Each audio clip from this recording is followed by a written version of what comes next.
Hello, Strat fans! This is Jimmy James, and you're listening to Strat-O-logy, the show for and by students of Strat-O-Matic. We have a ton to get to today. Tournaments, new segments, and roundtables galore. So sit back, grab your cards and dice, and let's roll!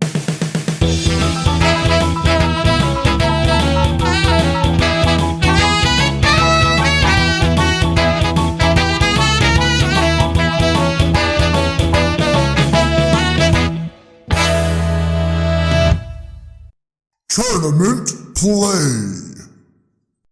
Now it's time to get out those standings if you're going to. We'll wait. You think they're really doing it? I don't know. Okay, let's look at the rankings. First place, Frankie 35. He has been on a tear all season, and in my opinion is a lock. He might even be a lock mathematically already. Number 2 is Gritch. Been steady all year and just has had a great 2000s event. And I think he is also a lock. It is places 3 through 17 that are really interesting. No offense to 18 through 24. They're all great players even to get to this point. And they are probably still even in it mathematically, but I believe it would take amazing runs and complete collapses for them to make it. So, let's look at the pack. Tied for third with 478 points is F. Aaron and Jimmy James 209. These two teams are going in the opposite direction. F. Aaron's record in the fifth event is 78-63, and Jimmy James 209, 62-79. In fifth place, Master Moser 56 at 477 points, and his record in the fifth event is 73-68. You might remember from 2 weeks ago that he is who lost to Hendrix 08 in the Players' Championship, so just a great player. And in sixth place, Hollow Rose with 476 points. His record in the fifth event is 77-64, and he's currently leading his division. In seventh, Lee 300, 474 points. His fifth event, he's 65-76. At number 8, we have another two teams that are kind of going in the opposite direction. At 471 points, we have Rigged Splits with a 65-76 record in the fifth event, and Yugoslavin with a 73-68 record in the fifth event. In 10th place, Jimmy C with 467 points, 75-66, and leading his division. At number 11 is Adam Katz, 465 points, 75-66, also leading his division. In the 12th spot is Emberati 76, 463 points, 79-62, just really tearing it up, and leading his division. In 13th is THS 92110 with 460 points. This fifth event, he's 64-77. In 14th is Pushpin 76, last year's winner, with 459 points. He's 77-64 in the fifth round and leading his division. In 15th is S. Philip 8 with 458 points, 69-72, right below 500. 16th is Killer Mark at 456 points. He's 75-66 in the fifth round. And in 17th is Tahakahana with 453 and 70-71 in the fifth event. Lots of good players and all bunched up together. The way I see it, there's definitely those two locks that I mentioned earlier. F. Aaron, Master Moser 56, and Hollow Rose. I don't really see how they're not in it either. I think you have the next tier with Jimmy C, Adam Katz, Emberati 76, and Yugoslavin. They're definitely on the right path. I think there's a very good chance all those guys can make it. All those teams, except for Yugoslavia. I mean, the other three are just super on fire right now. That would be 9 out of the 12 teams that would make it into the finals. One reminder is that at the end of the regular season, there's still points for the playoffs for this fifth event. So every division leader is going to get 5 points. Whoever wins the semifinals is going to get 5 points, and whoever wins the finals is going to get 5 points. So that will mean 4 teams will get another 5 points, 2 teams will get another 10 points, and 2 teams will get 15 more points. So even with a week left, it really is still just very close. Between 3rd place and 17th place, 15 players, and there's only 25 points between them. And like I said, whoever wins each event is going to get 15 for that alone. I think the real questions are, how far will Jimmy James 209, Lee 300, and Rigged Splits fall? They were all just, the 3 of them were all 3 great teams during the first 4 rounds. They were in the top 12 the entire time. Still are, but they definitely, all 3 teams have lost places in the last couple weeks. The other question would be if Pushpin 76, last year's champ, and Killer Mark can bust into that top 12. Both have been moving up fast, and both are playing very well right now. And with 21 games left, definitely I could see them, if those guys like Jimmy C and Adam Kantz move up and push, Lee and Jimmy James and those guys down, it could be tough, and definitely Pushpin 76 or Killer Mark, I think, could come up and take those 11th and 12th spots. I truly think they have a very good chance at doing that. Well, we will definitely know next week. Once these games have played out, I'll have that list for you next week of who's going to be in the finals. After this, we'll be back with a quick look at the other 2.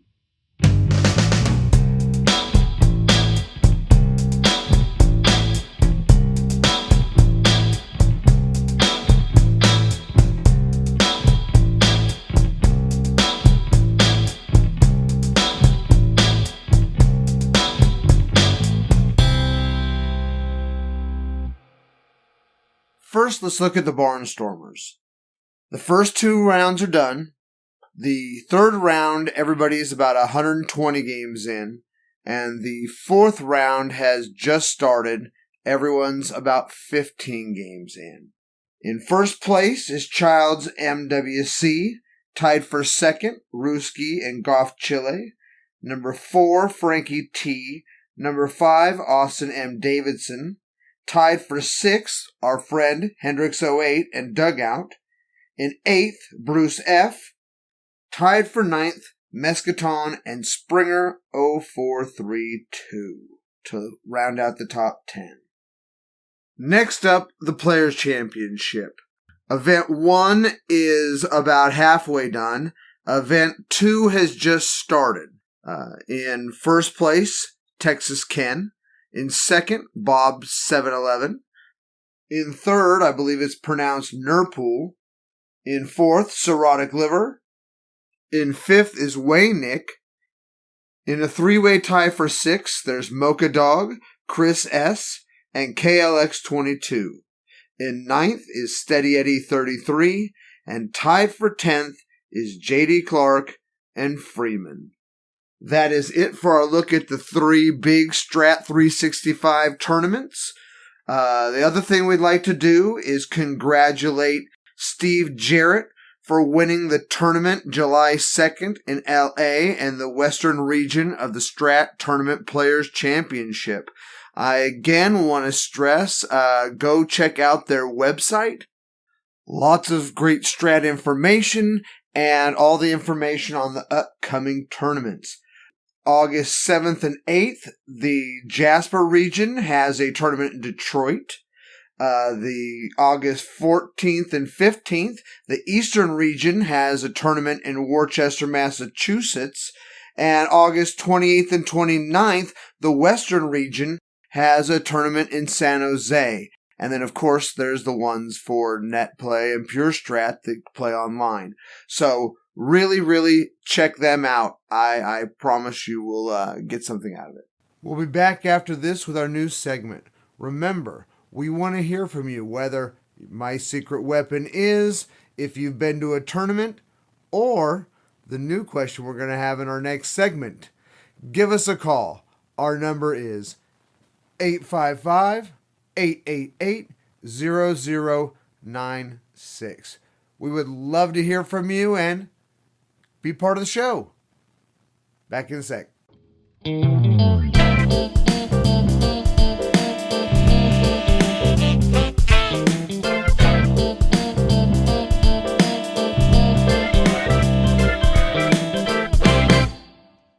You're listening to the 365 Sportscast Network, the streaming future of sports talk radio. Listen to us round the clock on the net over 365sportscast.com. On your phone with the 365 Sportscast app, and on your favorite smart speaker by enabling the 365 Sportscast skill and saying, "Play 365 Sports." The views, opinions, and content of the show hosts and their guests appearing are their own and do not necessarily reflect those of 365 Sportscast LLC, its owners and partners, or this network.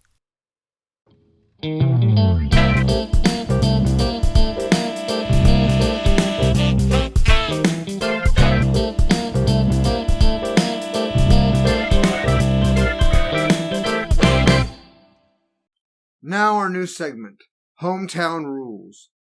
One of the great things about Strat is the 3 ways to play, basic, advanced, super advanced, and the fact that it's possible to play a mixture of the 3, or even add in a few rules of your own. That's what this segment is about.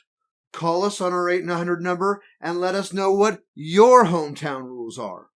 Personally, I play advanced with a little sprinkle of super advanced. How do you play?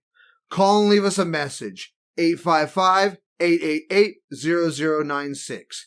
Come on, be a part of the show. Okay, see you on the other side.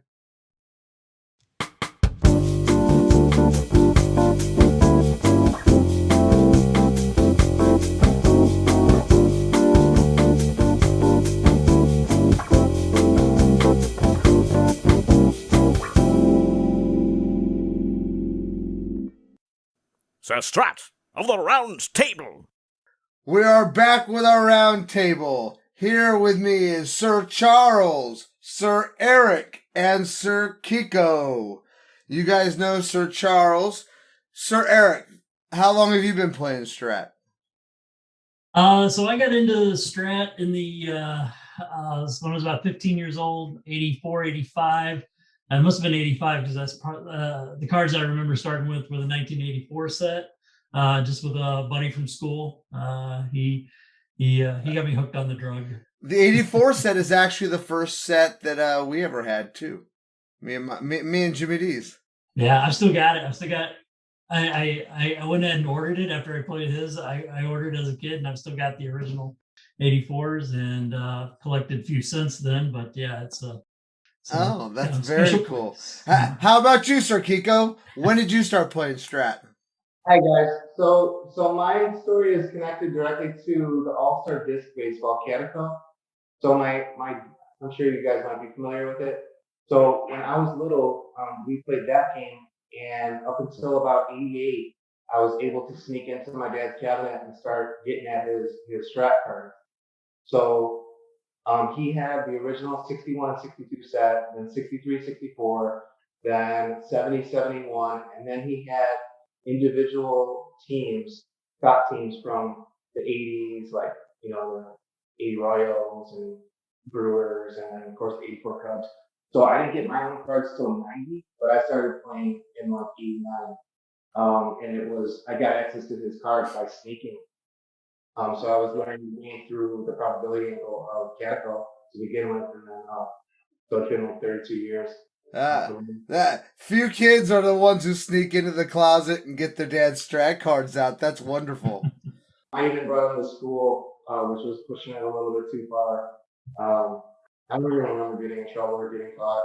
Very cool. That's the whole secret Strat player segment I was thinking of. Definitely. Okay, so our main topic this episode was hometown rules. Those rules that are individual to us and our friends that we play. So let's go around. Let's start with you, Charles. What are some of the hometown rules that you have? Well, one thing I like to go by, and I hear people use this phrase all the time: your league, your rules. So you can play Strat any way that you want, which is really super cool. But my favorite rule is the hit by pitch rule. So, I try to be really realistic that if there's a hit by pitch, that's one thing. There's a warning. I warn the dice. And then if there's a second hit by pitch within 2 innings of the first one, then there's a pitcher ejection, whoever throws the second hit by pitch. And then every other hit by pitch after that is an ejection automatically. But if you don't get the one within the 2 inning rule, like someone hits a batter 5 innings later, he stays in the game. Oh, that's very cool. I had never even thought about that. That's very interesting. I had also put in the whole thing with maybe batters being ejected, but you know what? I don't want to forget my own rules. So if I'm playing cards and dice, I might influence the outcome by being like, oh, does he get kicked out? Do I want him to get kicked out? I just want to kind of keep it, believe it or not, keep it simple, as I just gave you a complicated rule. I got to piggyback on that one because I did the hit by pitch rule, ejection rule too, and it was, for me, it's two hit by pitches by the same pitcher, so it doesn't matter the span. And then it kind of is, and then everyone after that too, like you said, then it becomes a brouhaha. But so I'll do that, and then I also for some reason, it depends on, kind of like I said, what mood I'm in. If there's a hit by pitch right after a home run, oh, so I've done that before, and I've not done it before. So honest to God, it's just like, oh, this seems, if the team that hit the home run is up by 6 and hits a home run, then of course the pitcher's going to plunk the next guy because there's things are out of hand. So it's kind of like would he do that? Would he not do that? So I kind of play that one a little bit differently. But I've got a little role playing. Do you have any others that you had? A couple of mine are minor. Like I do.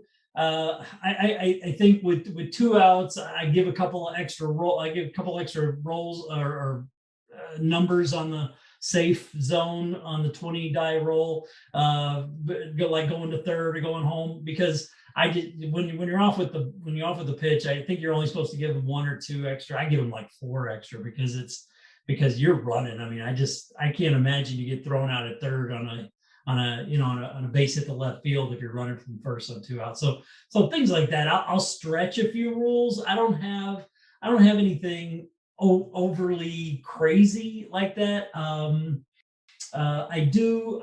totally redo the injury. I've got my whole separate injury chart because I got so frustrated with 4 batters on a team getting injured and no pitchers. No pitchers getting injured in Strat, to me, just I don't know why they haven't fixed that in the real game, but I've got my whole set of injuries on a 3-12 or a 6-12. I have an injury possibility, to either the pitcher, the batter, or the fielder.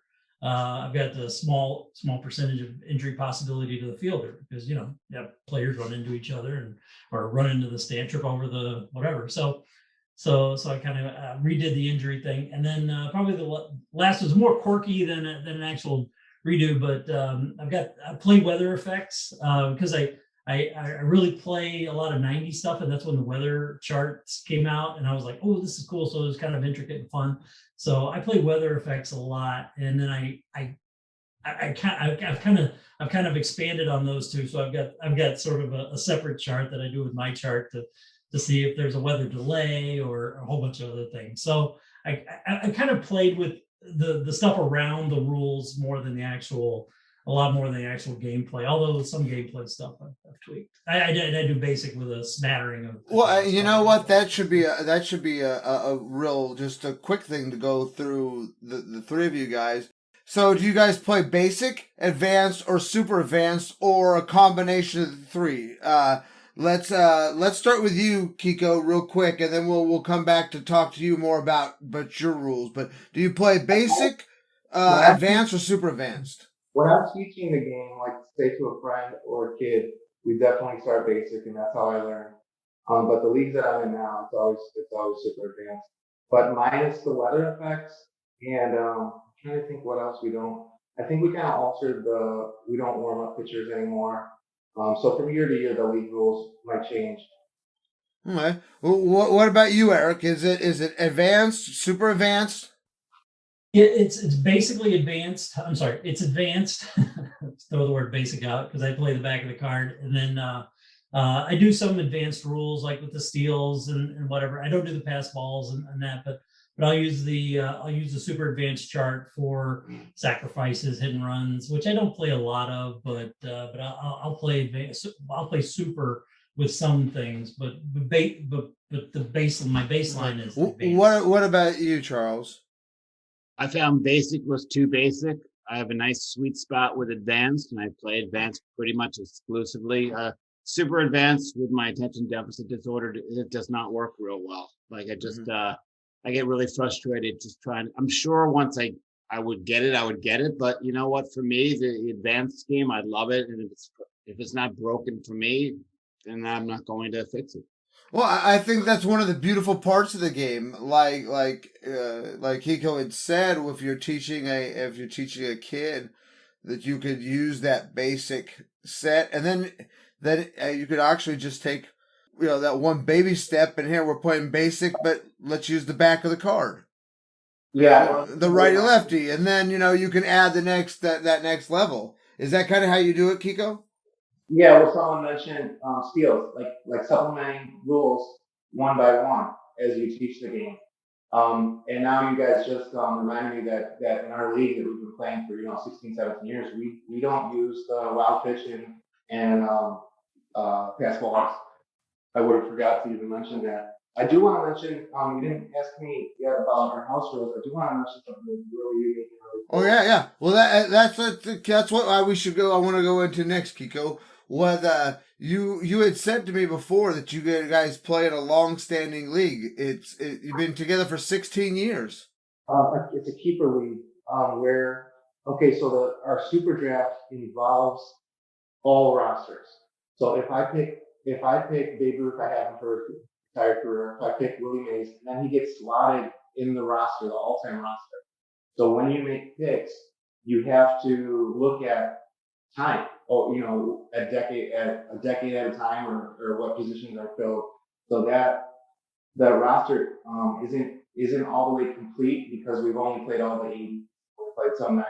So we randomly pick where we play, but the roster is just like a grid, which is kind of cool. But the house rule that I thought is really interesting now that I think about it is our rare play chart. We have like when there's a rare play on a super advanced fielding, we roll a 20, and then we read from this custom rare play chart, which I'll share with you guys in a link. But it's position by position, 1 through 20, and there's like crazy stuff like collisions and ejections and fielder drops a pop up due to a celebrity in the stands. Home manager chooses or names the celebrity. Like little interesting things like that I think really, they're humorous and they're kind of interesting because the rare play chart on the Strat is so lame compared to ours. Yeah, agreed.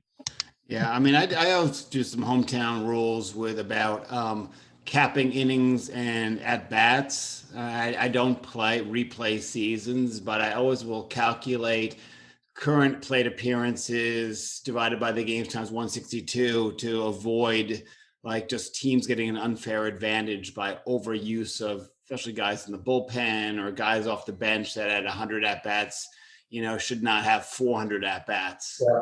Even if someone else wants to play that way, that's cool. But I don't like it. I consider it cheating. Yeah, then I cheat a lot. But I only play myself, so I'm okay. It's kind of interesting to see, where some of those guys have come up, because I do consider it kind of a more of a fantasy atmosphere. And what if John Walkenfuss really would have played 600 at bats that year or something, and then you kind of so I consider it more of a fantasy universe using real stats. But I kind of back away from the realistic stuff, because frankly, I don't want to track all that. I have fun playing when I play, and if the card's great, and so it's just kind of fun. Well, Okay, what was that, Kiko?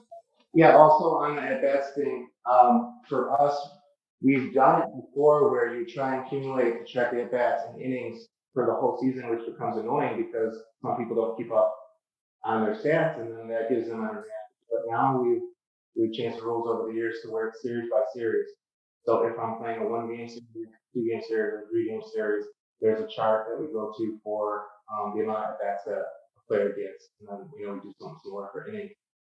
So when you're playing head-to-head 3 games against someone, you have right there opposing manager he knows when the guy's going to be out of the bat, so he can call out the other guy who's overused. Yeah. Very cool. Very cool. Oh, any other rules that you guys have for that league, Kiko? I'm trying to think. I don't know if I want to make if you guys ever played the basketball game, but we made a whole chart for the end of the basketball games, which was really awesome. To make it more realistic, what goes down at the end of the basketball game. Can't think of any more baseball ones. Well, I'll need to have you come on and teach us a little bit about the basketball game. I've never played it before. I love the basketball game. Yeah, it's the computer is definitely I don't know. I think it's built to easier play for basketball than baseball. We've always played tabletop, and the games take sometimes 2 hours basketball because you're tracking every single event. Oh wow, very cool. Have you? Oh, sorry about that. Eric, have you ever played the basketball? I haven't. I've got too many projects going with baseball that I feel like I'll never stretch out. Somebody tried to show me APBA and Status Pro in the past, and I'll be like, look, this looks fun and this looks cool too. And I'm sure basketball, football are great too, but I feel like I found my limit. Charles Kiko, have you ever played the football or the hockey? I played football with a face-to-face, head-to-head with a guy I went to high school with, and that was funny. I'd like to discover 365 football, but I just don't really know how that particularly works. And there's not even a YouTube of someone playing 365 football as it plays out and rolls. Wow. And I want to kind of see it before I invest in it. Well, that's got to be something that the show does then. We'll have to get somebody on to explain the football game to us. So... Yeah, okay. I played football. I played football also, and it was great. Like with my grandpa head to head, because you're moving the ball on the game board, which I always thought was cool. The play calling and the 365 does not compare to head to head. Yeah, I mean, one thing I find out about the football is it's like you're guessing it's going to be playing defense. You're guessing it's going to be a run or guessing that it's going to be a pass, and I think that almost has too much influence. Like you can totally shut down someone based on your inklings. So offensively, if you play against tendencies, like you're throwing a bomb on first down a lot, or you're doing a running play on like 3rd and 7, it works to your advantage. When in the real game, a real football game, you're kind of screwed if you do that stuff. Yeah, it's definitely like chess. The advanced football game board game. So you can position your defense into zones, which is really cool because you have these little pegs for your players. So you could run your offense in a certain direction. You could set your defense up in a certain direction. Like it is pretty cool because it's right there, like a chessboard. Oh, very cool. Very, very cool. Well, dude, Kiko, we'll have to have you back on so you can explain a little bit more about the football to us. What do you say about that? Yes, sir. I'm in. Okay, guys. Well, this is about all the time we have for Sir Strat today. I really appreciate you guys being here with me. Sir Charles, Sir Eric, and Sir Kiko. Thank you guys so much. We'll be back right after this.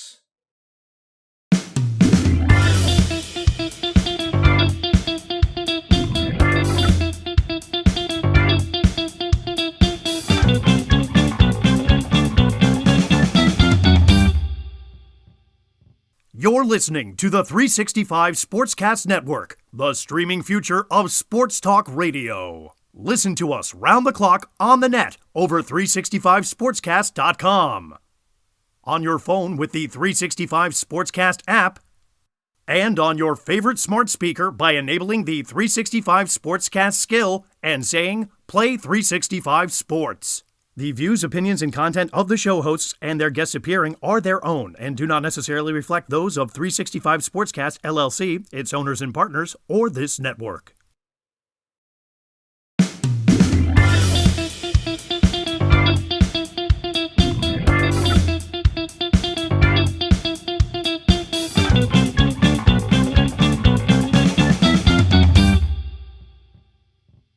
If you heard last week's show, you know that our roundtable discussion was about secret weapons and that we talked about players as those weapons.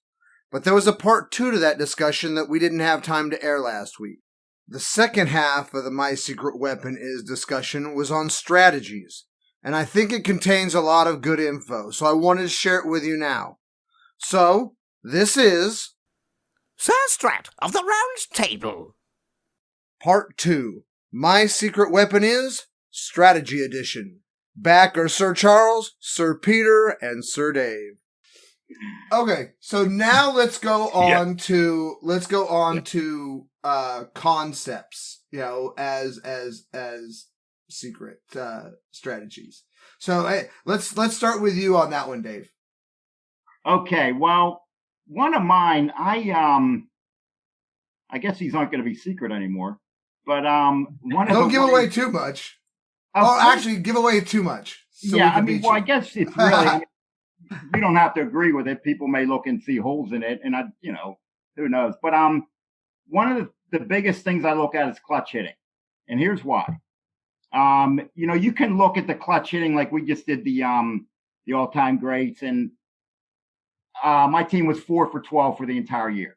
So you have 12 at bats, 12 times at the clutch hitting situation that landed on the clutch hitting symbol on the card. So you think it's kind of out of 6,000 rolls, it's statistically insignificant. However, what it does for me, what my goal is when I put a lineup in is protect my best hitter or hitters. And usually it's one major one because you usually have them all in a row. So it's that guy that I want to protect. I don't want any of my guys up in intentional walks. None of them. That's one of my goals. And so what you can do is you can have a clutch hitter behind. I'll give you an example just to throw it out there. What I just did in this season. Mike Schmidt, I had his 1,079 whip card. All right. Hitting behind him against righties, Dan Dreesen. 281, 815 OPS, walks, nothing special, but he has clutch hits on his card. So Schmidt would never, ever walk. They would never walk him. And you also got the righty-lefty aspect of it, but they would never walk him because I think what Strat-O does is that when they get in a clutch hitting situation, they don't look at anything but who has the best chance to get a hit. They don't look at slugging percentage, doubles, homers, anything like that. I think it's a straight going who has the best chance of getting hit. Because if you get a clutch hit, obviously you score at least one run, if not two. So that's one of the things, and that's worked for me over the years where I can protect. Like there's some people you can't protect. Like Tim, you had Hugh Duffy. You can't protect Hugh Duffy in a 440 average. You just can't. Ed Delahaney, I had 354 clutch hitter. You can't protect him. But some guys you can, and I'd rather have Schmidt batting as much as possible And so obviously, so he can hit the extra base hits and so on and so forth, even though he might have had a less chance than Dan Dreesen in that thing. And Dreesen's like 1.7 million. So that's one of the things that worked for me. Again, I don't want my guys up in intentional walks. I don't want them there. I want them to hit as much as possible. And also what it can do in a mystery card, it can kind of give you a little bit of idea too. If you get into those clutch situations, what does Hal do? What does the computer do? And you can kind of look and say, why didn't they pinch hit, or why didn't they walk this guy instead of this guy? Because obviously the guy up front is a better hitter, but they let him back. Now, of course, you have to take into consideration score, inning, all that stuff, But that's something you can kind of look into, or pinch hitting too. Like if you have a guy on the bench, you have a platoon guy or whatever, and every time it's clutch hitting situation, they bring him up. That's another way you can kind of figure out the card. It's not foolproof. You have to put all the pieces of the puzzle together, but that can help with figuring out a card, or at least giving you an idea and maybe eliminating a card or two, which is, we always want to do that. And I think too with the clutch hitting too, you want to have a righty lefty backward mix like that, like Schmidt and Dreesen. Schmidt's righty, obviously Dreesen lefty. So you want to have that opposite hand, because I think when they go both the same, they could kind of offset that a little bit. But I think if you have an opposite hands behind the guy, that it can work for you. Right. So that's one of the secret weapons. That's one of the things I use. It's not the top of the list, of course, but it's something that I look at, and especially when you know the card, it's really easy to do. But when you don't know it, I'll look and see what kind of clutch hitting they have, maybe 3 out of 5 cards or 4 out of 5 or whatever, just to maybe if it could be like a tiebreaker between two guys, So that's what I got for you there. All right, sounds great. What about you, Charles? So my secret, I don't know if it's much of a secret, but I know there's a lot of players in the mystery card 365 leagues that don't really do this, or they play set it and forget it. I like to assign as many relief roles as possible, not just because I want that quote advantage of lefty on lefty and righty on righty, because Hal manages to screw that up half the time anyway. But what I like to do is, so if there's a middle inning and I've got 2 right-handed pitchers that are similarly weighted against right-handed batters, I might start the season and put them both in the middle and see which one Hal picks, and know that that's the better card. So if I only need that one role, I'll know that the other one might be expendable. Of course, other things come into play, like fatigue, and did he pitch the night before? Hal might not pick him. But I like to switch the roles around a lot. I look at my opponents. I look at first of all, I've got the options with starters. If I'm playing matchups, I won't just look at the batting average, the on-base percentage, and the slugging splits of my opponent. I'll look at their won-loss record against the starters and see. And so if I can adjust, if I'm able to adjust my rotation for that advantage, then the rest of the relief pitching, I want to go righty, lefty, and maybe, like, especially in the later seasons when the starters are only 4 innings and then they get fatigued, like in the 2020 set, I like to be able to wear out the bench. So by the 6th inning, he's used up all of his platoons. He's used up all of his platoon pitch hitters, and now he's stuck. He's going to have a righty, and Hal's going to bring in the righty to mow him down. Or it's going to be a lefty, and Hal's going to bring in the lefty to mow him down. Tim, so real quick on that. I agree 100% with the lefty righty. When I see a team that doesn't have it's all righties in the pen, I love it. Because it takes your strategy is so much easier to manage against. When I see lefty, righty, then you can really maneuver things around. I mean, you have to put that when you're making your lineup, you have to make that a factor. But go on. Yeah, I mean, the worst feeling in the world is when you have a bullpen that's not doing well. You can't quite figure it out, and it seems like all the other options, if you drop him, especially when you're talking about 10 and 20% devaluing, seem worse. So you're just stuck. You're a pig sitting in slop, and you're not able to move out of it. Yep. But if I've got I can make an average bullpen good if I play the splits and the righty lefty splits well. That's absolutely true. And real quick, the Phillies are still taking applications for relief pitchers for closers in the 9th inning. For people listening to this, I'm a big diehard Phillies fan. So if anyone can get anybody out in the 9th inning, we would appreciate your application. Thanks. I heard that the Phillies have contacted Strat, and they're just going to go on the mound with some dice. And they paid off. They paid off the league. There's no stick-em involved. Maybe they'll roll 1-2 line out max after they put 2 guys. I'll make you a deal. You send us back Joe Girardi and Gregorius, and I'll give you Zach Britton and Aaron Boone. How's that? So when's the over-under of Boone's being fired? It's going to happen any day, I think. No, he's not going to get – Yankees don't make move. They won't make a move mid-season. They won't. They won't. I mean, you know what? To digress, this is the most poorly constructed Yankees team I've ever seen, so Cashman really needs to take some heat for it. It's really bad. It's a poorly constructed team. But anyway. Okay, so let's do what is your secret strategy, Peter? All right. So number one, I have 2. Number one, I think nobody emphasizes the draft order enough. And in a couple of ways. Now, number one, in the 80s, my secret strategy is Ozzie Smith is always my number 1 pick.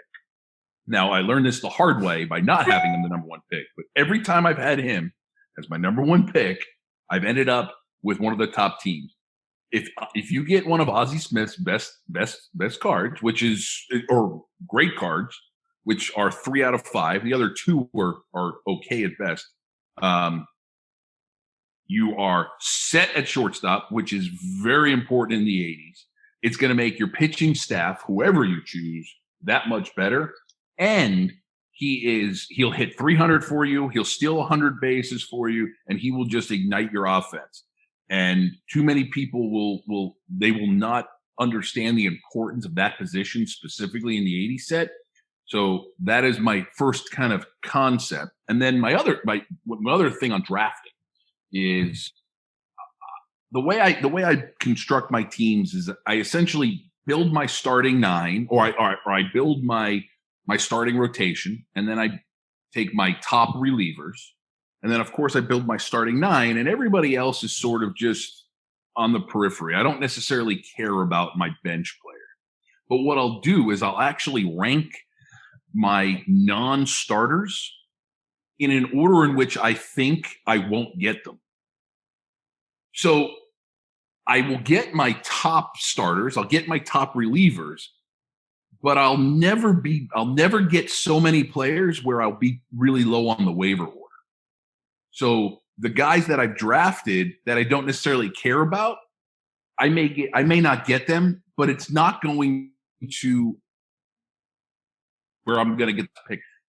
So now if I get all of my top 9 players that I'm really looking to build my team around, I'm still going to end up having the 6th or 7th pick in the waivers, which I'm still going to be okay with because it's not going to be that important. But also, if I get screwed over and Hal screws me over in the draft, I'll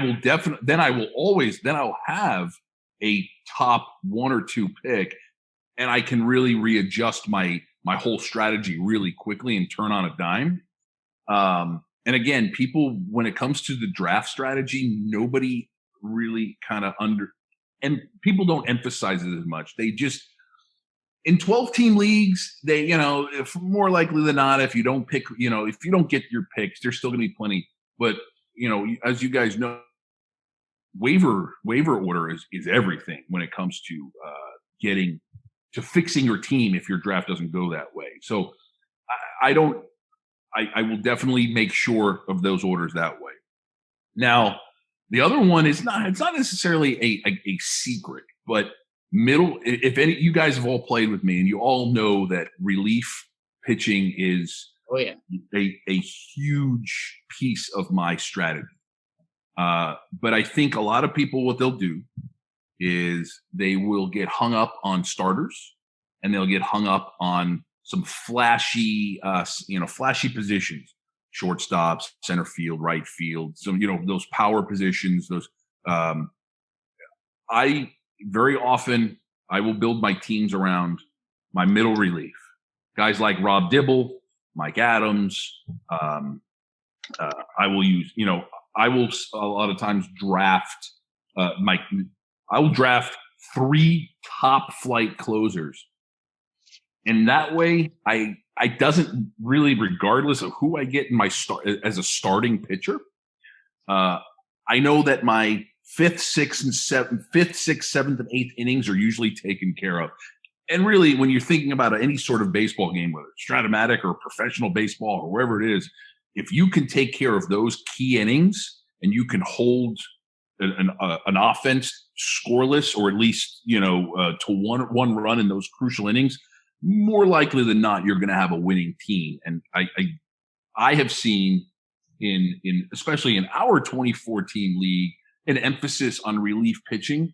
But I've noticed overall in Strat that middle relief seems to be something that is not necessarily focused on it. That middle relief for me has always been my 2, 3, 4 draft picks, and that's always how I've done it. And I think we've talked about Rob Dibble. Rob Dibble might be my favorite card ever in Strat 365, because if you hit it right, Rob Dibble's going to pitch your could be your 6th, 7th, and 8th innings for you. And if it's the right card, he's going to shut him down. And if you have the lead after 5 and Rob Dibble is setting up a guy like Troy Percival or John Wetland or even Trevor Hoffman, who's the Rob Dibble, Trevor Hoffman's one of my favorite combos in 365. You're going to win 95 games.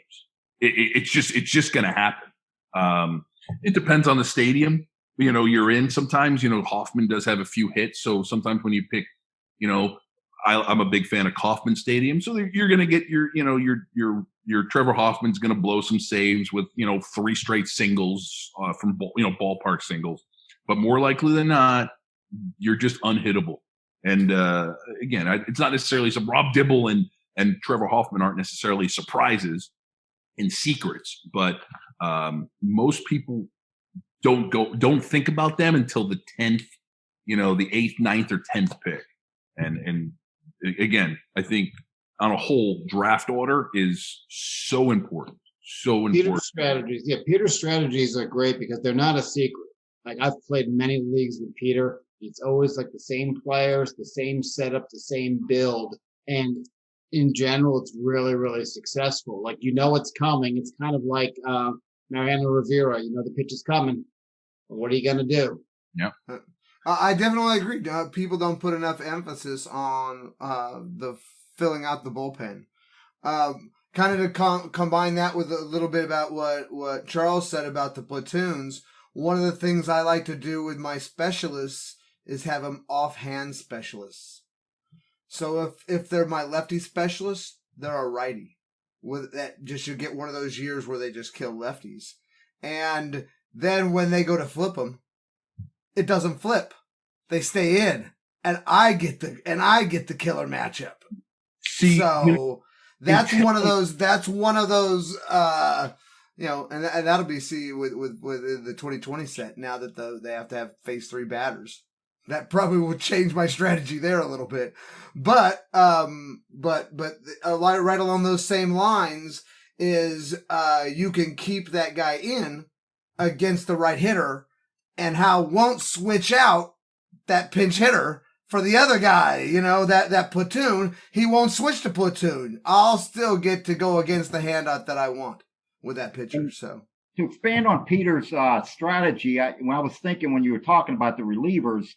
Your starters, obviously, you're not going to spend that much on the starters because of your bullpen. So you're going to have certain, middle guys and stuff like that are okay starters. But in a mystery card, you can kind of see how they work it, because you can maybe, if the card is what you expect, all right, he's coming out in the 5th and 6th inning, that's fine. But it could be something where the card, all of a sudden, he's not coming out of game, so he may have his best card.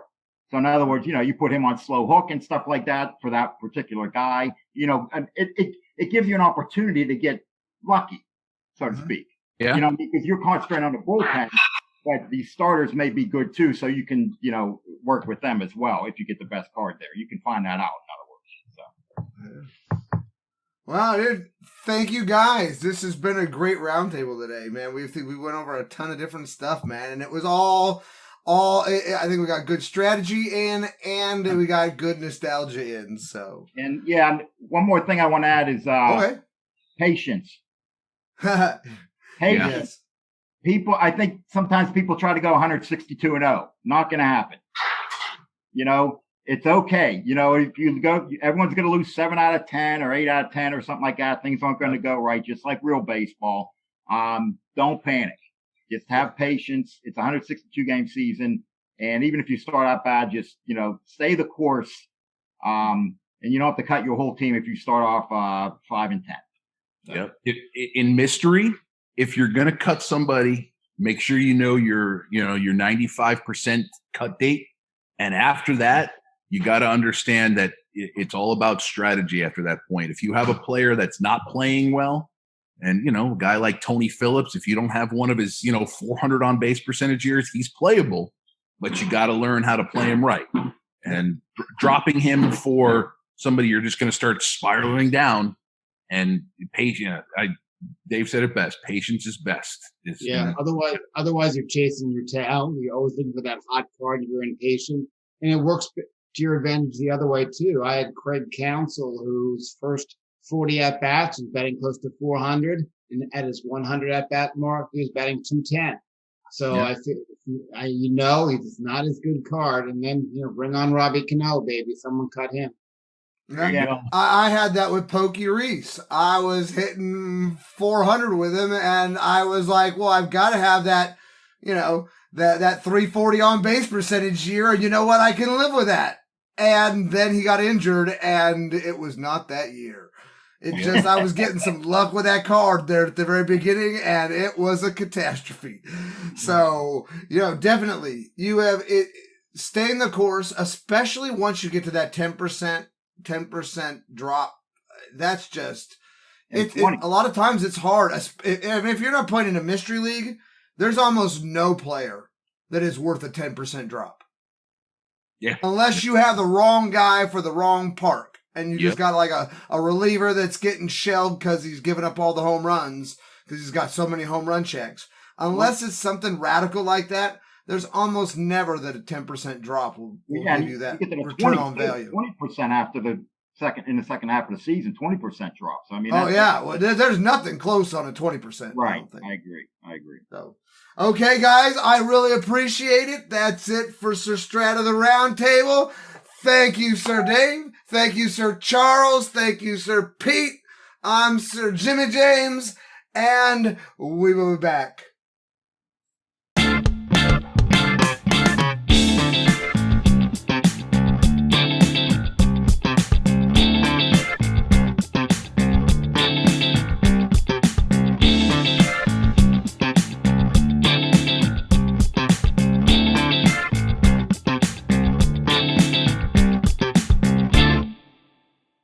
A huge thank you today to all of our roundtable guests, Sir Charles, Sir Peter, Sir Dave, Sir Eric, and Sir Kiko. A big thanks to our normal cast of characters, Andrew Burkham, Joaquin Lewis III, Jimmy Dees, Carolyn Snyder, and the music man himself, Jeff Texon. All the songs you heard today were written and produced by Jeff. A big thumbs up to our Patreon supporters, and most of all to you, the listener. Like, follow, tweet at us at all the normal social media outlets. Check out our website at Strat-O-logy.com, Strat-O-logy.com. Or call and leave us a message at 855-880096. Leave us your secret weapon or your hometown rules. Hey, Jeff, will you play us out? You got it, Jimmy James. We will see you again next week, Saturday, 4 p.m. Eastern, 1 p.m. Pacific, on 365 Sportscast Streaming Radio. Same Strat time, same Strat channel.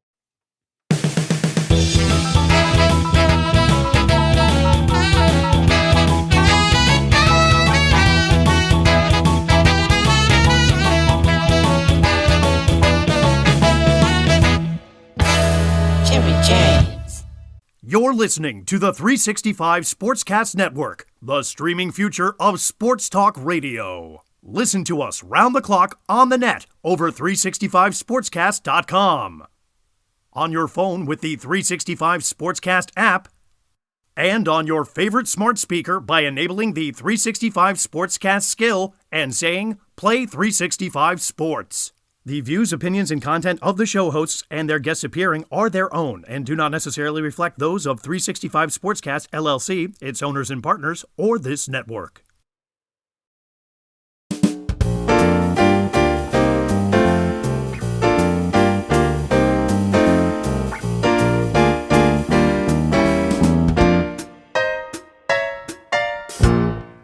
Check out Strat-O-logy, Saturdays 4 p.m. Eastern, 1 p.m. Pacific, on 365 Sportscast Streaming Radio Network.